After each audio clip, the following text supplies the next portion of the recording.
War and Peace, Book 10, Chapter 26, On August 25th, the eve of the Battle of Borodino, M. de Beausset, prefect of the French Emperor's palace, arrived at Napoleon's quarters at Valúevo with Colonel Fabvier, the former from Paris and the latter from Madrid. Donning his court uniform, M. de Beausset ordered a box he had brought for the Emperor to be carried before him and entered the first compartment of Napoleon's tent, where he began opening the box while conversing with Napoleon's aides-de-camp, who surrounded him. Fabvier, not entering the tent, remained at the entrance talking to some generals of his acquaintance. The Emperor Napoleon had not yet left his bedroom and was finishing his toilet. Slightly snorting and grunting, he presented now his back and now his plump hairy chest to the brush with which his valet was rubbing him down. Another valet, with his finger over the mouth of a bottle, was sprinkling eau de Cologne on the Emperor's pampered body with an expression which seemed to say that he alone knew where and how much eau de Cologne should be sprinkled. Napoleon's short hair was wet and matted on the forehead, but his face, though puffy and yellow, expressed physical satisfaction. "Go on, harder, go on," he muttered to the valet who was rubbing him, slightly twitching and grunting. An aide-de-camp, who had entered the bedroom to report to the Emperor the number of prisoners taken in yesterday's action, was standing by the door after delivering his message, awaiting permission to withdraw. Napoleon, frowning, looked at him from under his brows. "No prisoners," said he, repeating the aide-de-camp's words. "They are forcing us to exterminate them. So much the worse for the Russian army. Go on, harder, harder," he muttered, hunching his back and presenting his fat shoulders. "All right, let Monsieur de Beausset enter, and Fabvier too," he said, nodding to the aide-de-camp. "Yes, sire," and the aide-de-camp disappeared through the door of the tent. Two valets rapidly dressed his Majesty, and wearing the blue uniform of the Guards, he went with firm quick steps to the reception-room. De Beausset's hands, meanwhile, were busily engaged arranging the present he had brought from the Empress on two chairs directly in front of the entrance. But Napoleon had dressed and come out with such unexpected rapidity that he had not time to finish arranging the surprise. Napoleon noticed at once what they were about and guessed that they were not ready. He did not wish to deprive them of the pleasure of giving him a surprise, so he pretended not to see de Beausset and called Fabvier to him, listening silently and with a stern frown to what Fabvier told him of the heroism and devotion of his troops fighting at Salamanca, at the other end of Europe, with but one thought, to be worthy of their Emperor, and but one fear, to fail to please him. The result of that battle had been deplorable. Napoleon made ironic remarks during Fabvier's account, as if he had not expected that matters could go otherwise in his absence. "I must make up for that in Moscow," said Napoleon. "I'll see you later," he added, and summoned de Beausset, who by that time had prepared the surprise, having placed something on the chairs and covered it with a cloth.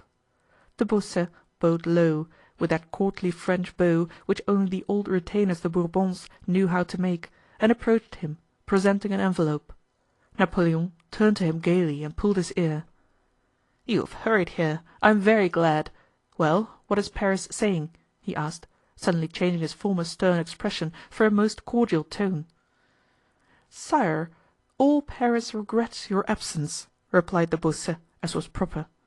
But though Napoleon knew that de Beausset had to say something of this kind, and though in his lucid moments he knew it was untrue, he was pleased to hear it from him. Again he honored him by touching his ear. "I am very sorry to have made you travel so far," said he. "Sire, I expected nothing less than to find you at the gates of Moscow," replied de Beausset. Napoleon smiled and, lifting his head absent-mindedly, glanced to the right. An aide-de-camp approached with gliding steps and offered him a gold snuff-box, which he took. "Yes, it has happened luckily for you," he said, raising the open snuff-box to his nose. "You are fond of travel, and in 3 days you will see Moscow. You surely did not expect to see that Asiatic capital. You will have a pleasant journey." De Beausset bowed gratefully at this regard for his taste for travel, of which he had not till then been aware. "Ha! What's this?" asked Napoleon, noticing that all the courtiers were looking at something concealed under a cloth. With courtly adroitness, de Beausset half turned and without turning his back to the Emperor retired 2 steps, twitching off the cloth at the same time, and said, "A present to your Majesty from the Empress." It was a portrait, painted in bright colors by Gérard, of the son born to Napoleon by the daughter of the Emperor of Austria, the boy whom for some reason everyone called the King of Rome. A very pretty curly-headed boy with the look of the Christ in the Sistine Madonna was depicted playing at stick and ball. The ball represented the terrestrial globe, and the stick in his other hand a scepter. Though it was not clear what the artist meant to express by depicting the so-called King of Rome spiking the earth with a stick, the allegory apparently seemed to Napoleon, as it had done to all who had seen it in Paris, quite clear and very pleasing. "The King of Rome," he said, pointing to the portrait with a graceful gesture. "Admirable!" With the natural capacity of an Italian for changing the expression of his face at will, he drew nearer to the portrait and assumed a look of pensive tenderness. He felt that what he now said and did would be historical, and it seemed to him that it would now be best for him, whose grandeur enabled his son to play stick and ball with the terrestrial globe, to show, in contrast to that grandeur, the simplest paternal tenderness. His eyes grew dim, he moved forward, glanced round at the chair, which seemed to place itself under him, and sat down on it before the portrait. At a single gesture from him everyone went out on tiptoe, leaving the great man to himself and his emotion. Having sat still for a while, he touched, himself not knowing why, the thick spot of paint representing the highest light in the portrait, rose and recalled the Bossuet and the officer on duty.